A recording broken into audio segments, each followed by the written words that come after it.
Mike Stevens from the Moxie Cinema joins me now to discuss December movie showings at the Moxie. Mike, how are you? I'm fantastic. Thanks for having me. I'm glad to hear what's coming up, and I understand that you have 3 films that we're going to talk about. So the first one is called what?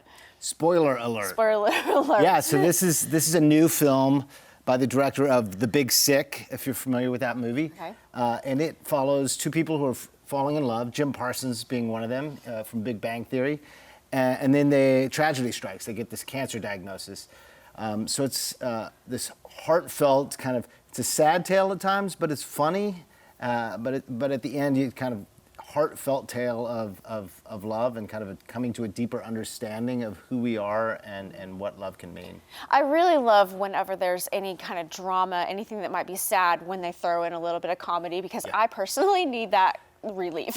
Get you through, right? Yes. And it's based on a best-selling memoir of the same name, spoiler alert. Okay. Okay. And so the second one is All the Beauty and the Bloodshed. Yeah, this is getting a ton of Oscar buzz already for a documentary category.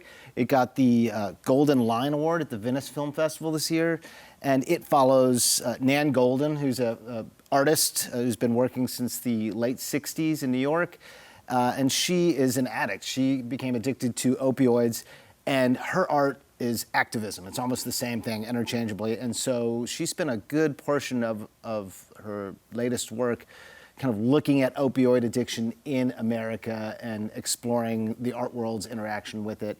And more than anything, it's just this intimate portrayal of an artist, her struggles, but also the power of art and what it can do and the changes that it can bring about. Yeah, now that sounds like a serious drama. The word bloodshed, is there any violence in that? Or No, I think it's more the visceral nature. It's a documentary, a lot of archival footage of her early work.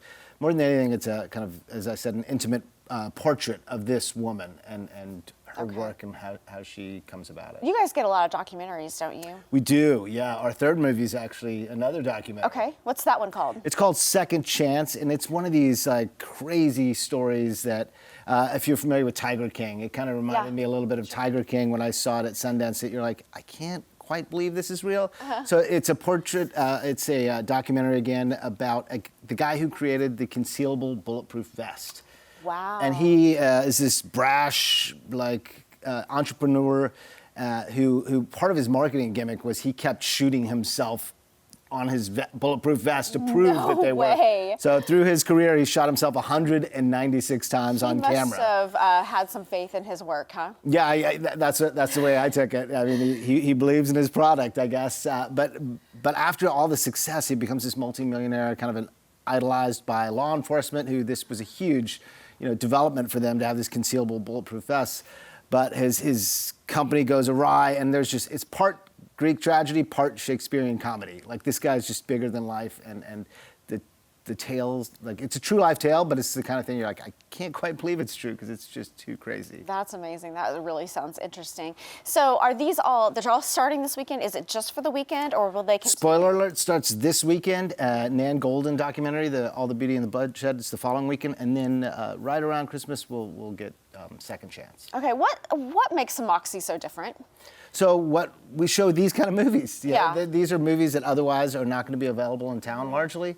And we really focus on, what's considered art house fare, so documentaries, independent films, and a lot of international titles, as well as a lot of classic movies. Okay, you get a few mainstream, right? Yeah. Spoiler alert actually has a wide release. Okay. So, if it's a great movie, we like to show it, and we don't put our nose up at something just because it's playing everywhere. If it's a great movie, we'd love to show it. Yeah, I like your theory behind all of that. So if people want more information or how to get tickets, how do they find you? MoxieCinema.com is always the best way. All right, well, thanks so much for being here. Those Thank sound you. great, and we will be right back.